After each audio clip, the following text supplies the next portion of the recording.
بسم الله الرحمن الرحيم والنجم إذا هوى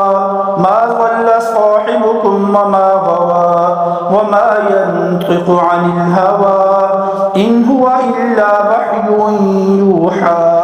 علمه شديد القوى ذو مرة فاستوى وهو بالأفق الأعلى ثم دنا فتدلى فكان قاب قوسين أو أدنى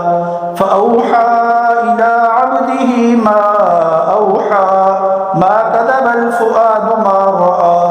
أفتمارونه على ما يرى ولقد رآه نزلة أخرى عند سدرة المنتهى عندها جنة المأوى إذ يغشى السدرة ما يغشى ما زاغ البصر وما طغى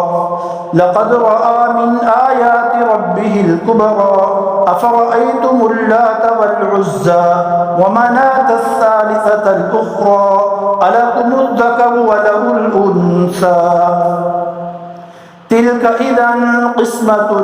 ضيزى إن هي إلا أسماء سميتموها أنتم وآباؤكم ما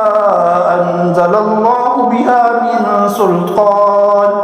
إن يتبعون إلا الظن وما تهوى الأنفس ولقد جاءهم من ربهم الهدى أم للإنسان ما تمنى فلله الآخرة والأولى وكم من ملك في السماوات لا تغني شفاعتهم شيئا إلا من بعد أن يأذن الله لمن يشاء ويرضى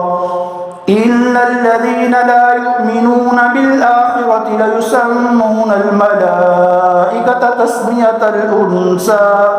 وما لهم به من علم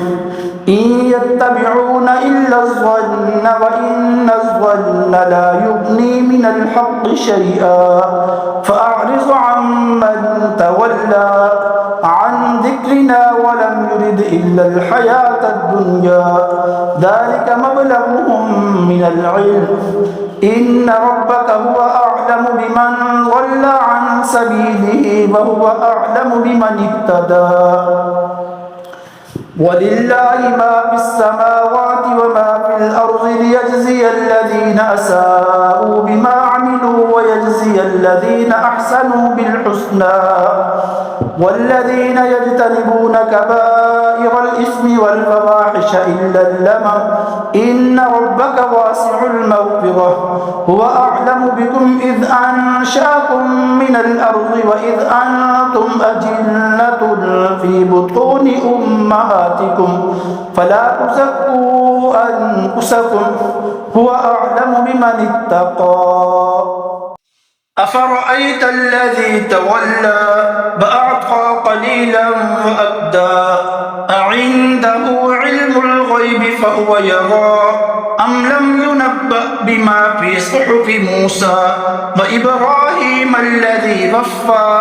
ألا تزر وازرة وزر أخرى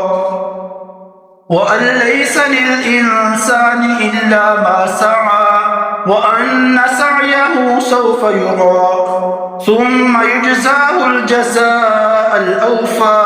وأن إلى ربك المنتهى وأنه هو أضحك وأبكى وأنه هو أمات وأحيا وأنه خلق الزوجين الذكر والأنثى من نطفة إذا تمنى وأن عليه النشأة الأخرى وأنه هو أغنى وأقنى وأنه هو رب الشعرى وأنه أهلك عادا الأولى وثمود فما أبقى وقوم نوح من قبل إنهم كانوا هم أظلم وأطغى والمؤتفكة أهوى فغشاها ما غشا فبأي آلاء ربك تتمارى هذا فريق من النذر الأولى أزفت الآزفة ليس لها من دون الله كاشفة أفمن هذا الحديث تعجبون وتضحكون ولا تبكون وأنتم سامدون فاسجدوا لله واعبدوا